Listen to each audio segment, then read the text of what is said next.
All right, welcome to the Mark Hutten podcast, where I answer your questions and have comments about your comments. Listener discretion may be advised. So, I think the first thing I want to get into today is some of the things that neurotypical women should know about their ASD spouse's brain. And for those of you who are not sure these terms, neurotypical simply means the non-autistic person. And when I refer to ASD level 1, I'm talking about autism spectrum disorder. The level 1 is they're on the high functioning end of that spectrum. So here's some things that the neurotypical woman should know. Here is a myth. Men with ASD or high functioning autism are non-committal. Okay? No. This may be one of the biggest misconceptions about, in this case, men on the autism spectrum. Now, the fear of commitment is likely to happen before men hit 30 at some level. Let me repeat that. The fear of commitment is likely to occur before men hit 30. And when I say fear of commitment, I don't necessarily mean that they won't commit, but there's some anxiety associated with it. But after age 30, for the most part, in this case, the ASD husband focuses mostly on providing for his family. And I guess on the negative end of that, he can focus so much on providing for his family that he's at work too much, according to the NT wife. So there's good and not so good that come with that package. Another myth for you. Husbands on the autism spectrum, or in this case fathers, don't really bond with their children. Wrong. Now, while many of these fathers may occasionally and unintentionally give the impression that they're not interested in bonding or spending quality time with their kids, which, by the way, is due to a mind blindness issue, most of them will tell you categorically that they love their kids more than anything else or anyone else. But if he has ASD level 1, he's going to have some emotions blindness, also called alexithymia, which means he's going to have difficulty conveying that love in a meaningful way. In other words, he may not be very emotionally expressive in his words and his facial cues, and it is possible that the kids might think, well, Dad is not emotionally available at some level. Maybe I'm a bad child. Maybe Dad doesn't love me. So guys that are listening to this, be sure to say periodically, Daddy loves you. Give them a smile. Give them some physical touch. I know that's not your style. Another myth, or is it? Here it is. ASD men embrace chain of command. True or false? A big fat true. An unstable hierarchy, we will call it, can cause these, in this case we're talking about men on the autism spectrum, can cause them a considerable amount of anxiety. And so an established chain of command, such as that practiced by the military and many workplaces, gives these guys a sense of control in an otherwise chaotic world. If you have ASD level 1, you're going to have some mind blindness, which means it's going to be hard to understand other people's perspectives. You're going to have some emotions blindness, which means you're going to have a hard time understanding other people's feelings. You're going to have some executive function deficits, not all of them, but you're going to have more than one. And you're going to have a lot of anxiety because the world seems very unpredictable. And what would you do if you went through every day feeling that the world was chaotic, random, and unpredictable? What would you do? You would try to create as much predictability as possible to keep your brain from cracking. How would that look? It would look to others as rigidity, stubbornness, disconnection from social activities. You would, if you had a lot of unpredictability in your life, you would want to establish a routine and not deviate from it. You'd want to have plenty of structure and not want to have it interrupted. So,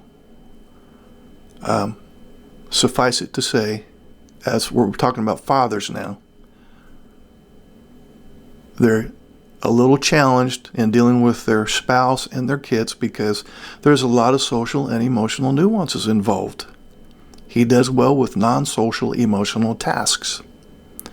His wife and his kids are very socially and emotionally complicated. He's a little out of his league with there, but that doesn't mean he doesn't love his kids. That doesn't mean that he doesn't bond with his kids. Another myth, or is it? Men on the autism spectrum have no empathy and are more focused on solutions than feelings. Yes and no. There are some studies that suggest that females are more empathic than males, although that's not entirely true. The empathy system, we'll say, of the autistic male brain does respond when someone is stressed or expressing a problem. But I would say that the task-oriented fix-it region kind of takes over quickly, rather than listening and providing some empathic moral support. They're task-oriented and they want to fix the thing. They're more concerned about fixing the problem than showing solidarity in feeling. So a message to the guys that are listening: when your NT wife is distraught, don't offer advice. Don't try to fix anything. Just listen. And provide some words of validation, such as, "That sounds difficult. Sorry you're going through this. Is there anything I can do to help?" These types of things. The next myth, or is it? ASD men are hardwired to check out other women. Oh, boy. Maybe. While often linked to aggression and hostility, testosterone is also the hormone of the libido. And all men, not just those with ASD level 1, have 6 times the amount of testosterone surging through their veins than women. Testosterone impairs the impulse control region of the brain, and while it has yet to be studied, this may explain why men oogle women as if on autopilot. I've lost track of the number of times that the NT wife has said when we're out in public, he's always looking at other women. And I'm not trying to make excuses for him. I'm not trying to get him off the hook. He's very much on the hook. But I will say that most of these guys that oogle other women, and when they're out in public with their wife, they forget about that particular woman that they were looking at once she's out of his visual field. He's very visual. Very visual. It's a visual person in a verbal world. You may want to keep that in mind, NTs, when you're trying to reason with him and talk to him and give him verbal instruction. The next myth, or is it? We're talking about in this little spiel here, we're talking about ASD husbands. And yes, I know that there's females on the autism spectrum too, okay? And yes, I know there's NT husbands. It's not what we're talking about right now. Although some of this would apply to you as well. The autistic man is immature for his age. Of course, he has a developmental disorder, for crying out loud. He may be 45 years old chronologically, but when he's anxious, he regresses to maybe 14 years old emotionally. That's why they call it a developmental disorder. Because developmentally, his social and emotional brain is underdeveloped. Which means he's going to appear very immature, especially when he's stressed.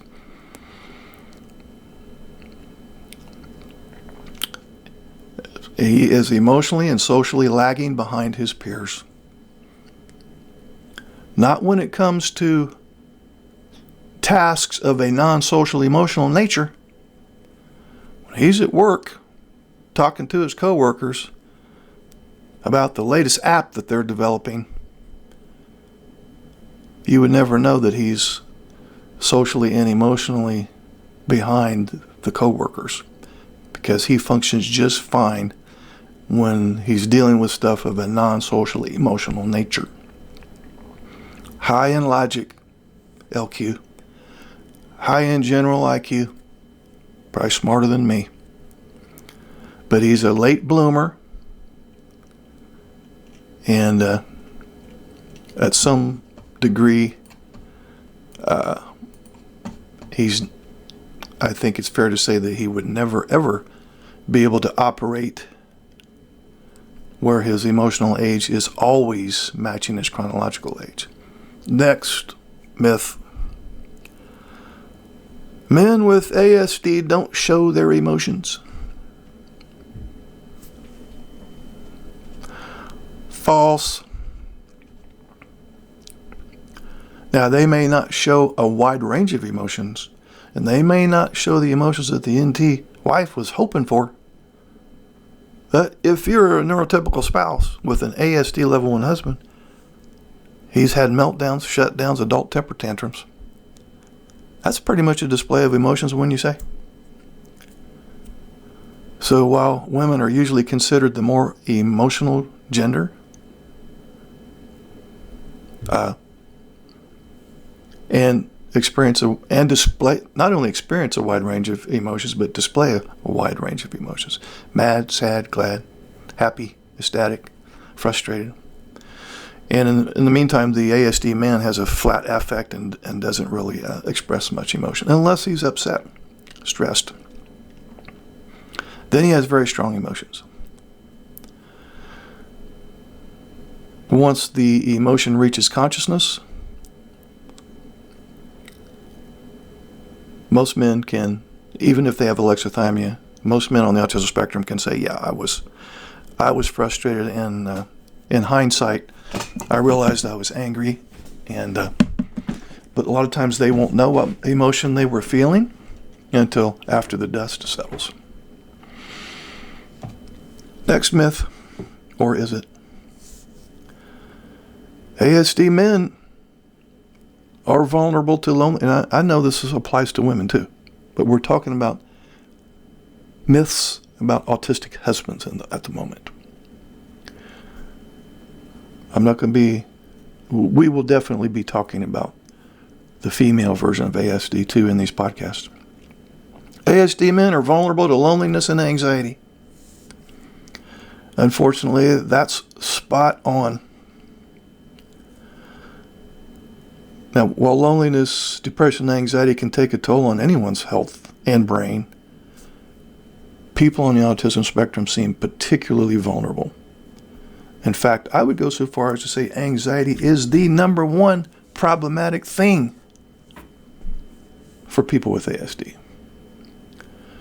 These guys tend to reach out less than neurotypical males do, which makes this whole emotional dysregulation even worse.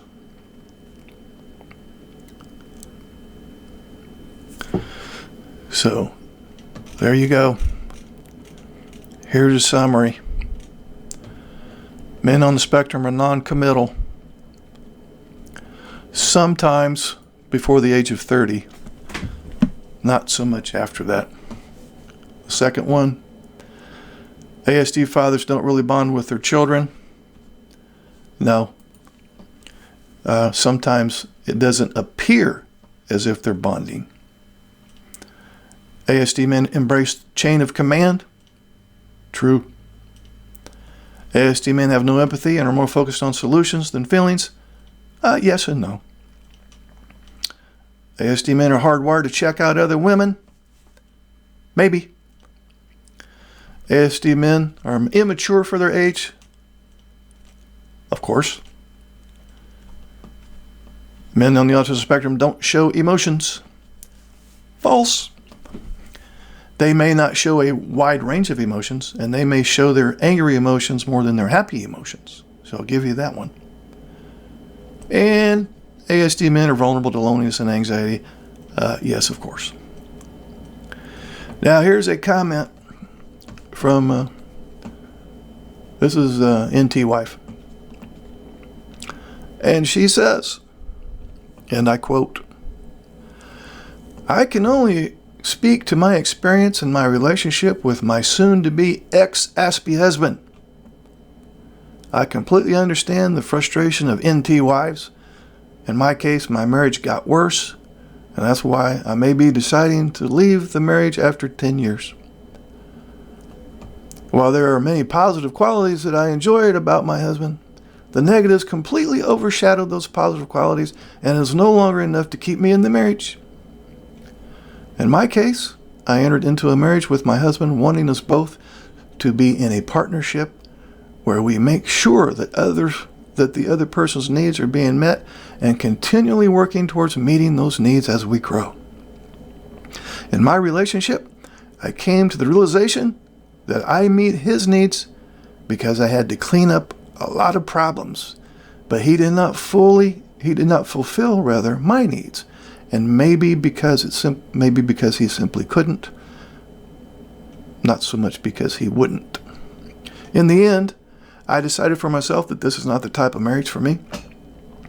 And I wanted a partnership, something I cannot get in my current relationship.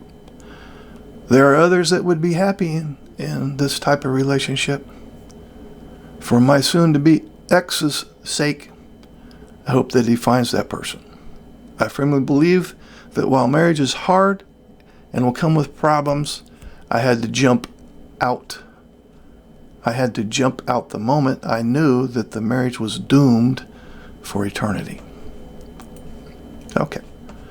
Well, I'm going to validate that that was your experience, and I'm not going to suggest that your feelings were wrong, but my take on that is, based on what you said, and I'm not going to mention your name, of course, my best guess, so I've only been working in this field since probably 1985, working with kids back in the day who were on the high functioning end of autism. What happens behind the curtain in this case is, in your desperation, and your heart was in the right place. You were doing the best that you knew how to do given the circumstances. Your intentions were of the best. But you were so desperate for this. Let's see, how did you put it? But he did not fulfill my needs.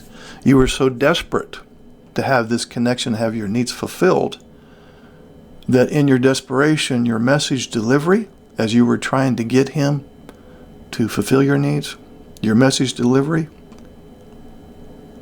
sucked.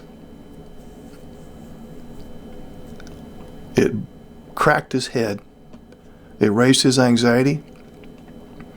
He felt like he was being criticized, ridiculed, parented.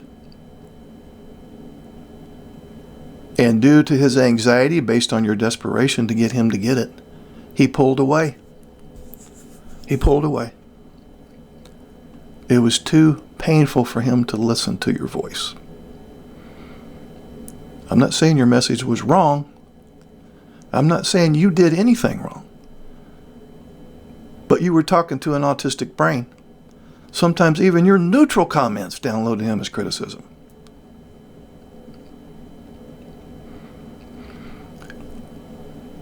You have to be careful with your message delivery. It has to be sensitive to mind blindness, emotions blindness, executive function deficits, and anxiety. But again, your heart was in the right place. But as you were trying to pull him in, you inadvertently pushed him away. Or I should say, you inadvertently said and did things that he downloaded as punitive, and he pulled himself away. Also, you made a statement here about the negatives completely overshadowed those positive qualities. That's exactly what you said. That tells me that you were focusing more on the negatives than the positives. I'm not accusing you of doing this, but it's often the case that the NT is hurt, and why wouldn't she be? But the things never get resolved. And so a particular incident in question maybe happened once,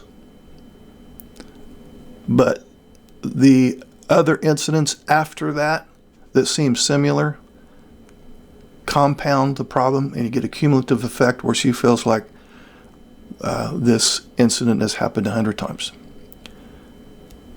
And she can be resentful, she can ruminate on it, and now, even though he's doing some things right, albeit very few, she can't even see it at that point. She has blinders on from resentment. I'm not faulting her. This is a trap that you fall into in a neurodiverse marriage. Totally understandable. Totally understandable.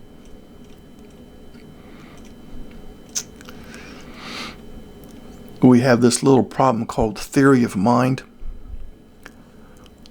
And that's just a term that is used to describe behavior that looks like he doesn't care. Looks like insensitivity, uncaring, selfishness, narcissism, and so on. Theory of mind is it's the capacity we have to understand others' feelings, desires, intentions, perspectives. The NT ladies listening to this, you can do this quickly and unconsciously, blindfolded. Theory of mind is how we imagine, and that's the magic term, how we imagine others' feelings or thoughts. Because we can't crawl out of our skin and crawl into their skin and look out of their eyeballs and know exactly what they're thinking and feeling. But you, as the NT wife, you can intuit what they might be feeling or thinking. He ain't got that ability. This ASD guy you're married to, he doesn't have that.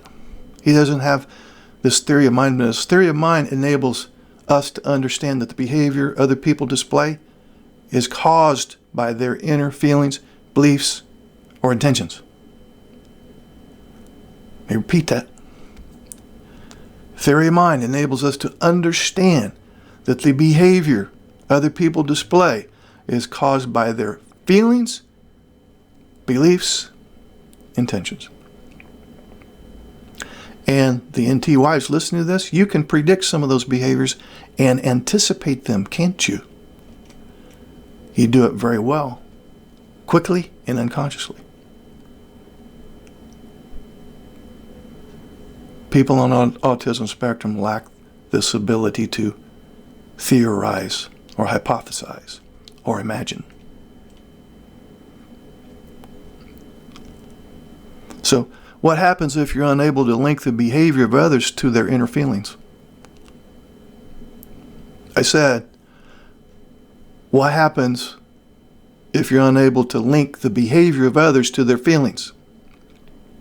The answer is, you can't understand or predict how they're going to behave.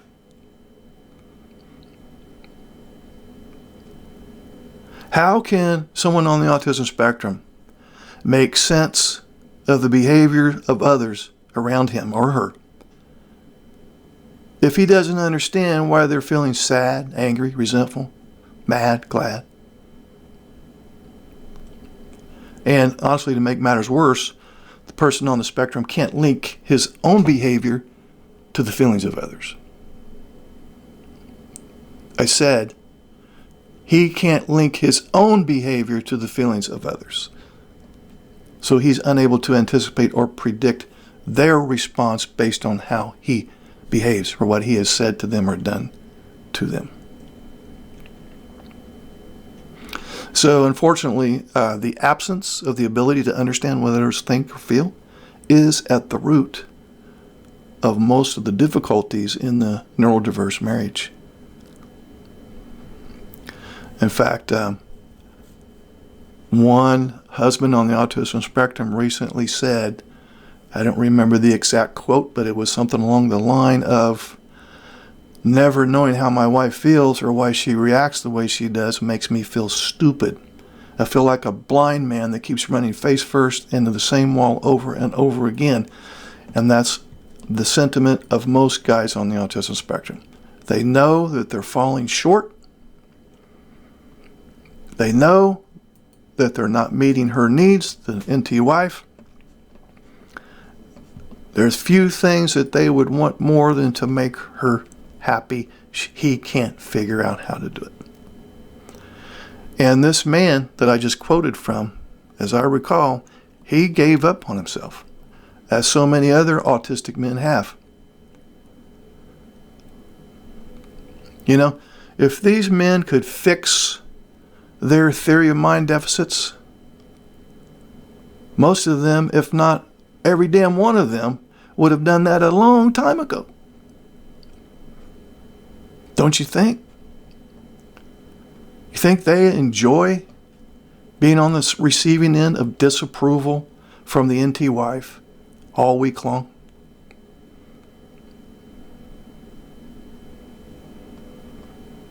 Sounds like I'm going back to bat for the ASD guys here. Not really. I'm also validating the NT wife's download. Why wouldn't she download some of this as he just doesn't care? My opinions are not important to him. My feelings don't count. Work's more important to him than me. Totally get that. In the meantime, your ASD husband continues to be misunderstood and labeled insensitive, selfish, uncaring, sociopathic, narcissistic. And what else have you called him? What else have you accused your ASD husband of doing that's way off base? Not even in the parking lot of the ballpark, let alone in the ballpark. But again, I understand. Because some of these things look like narcissism. Okay, here's another quote. I think this is from an NT wife again. And she states, my relationship with my Asperger's husband is unique, fun, filled with laughter, and incredibly deep love. I am a therapist, and my husband has given me so many gifts as I love him. He's taught me to see things less emotionally and more logically. He's taught me to be more self-reliant. He's taught me to communicate directly instead of playing games. He's even taught me to laugh again, and we laugh daily.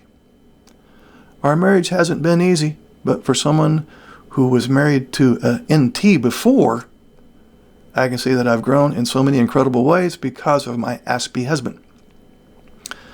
My husband isn't like most men, and for that I am extremely grateful. I see marriage as a place where two people can grow emotionally and spiritually. The issues that my husband triggers in me are issues that are good for me to work on. Hello?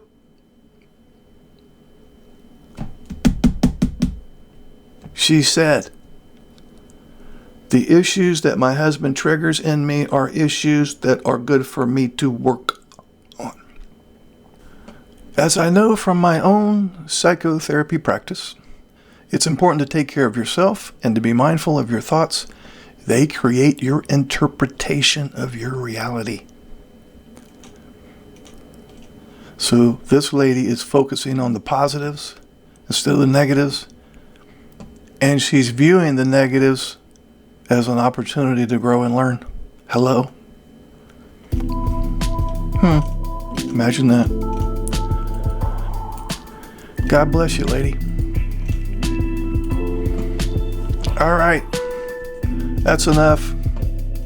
I'll have links below this video if you ever want to do some group counseling or one-on-one counseling. And this is the Mark Hutten Podcast. I'll see you again in a couple days with another one.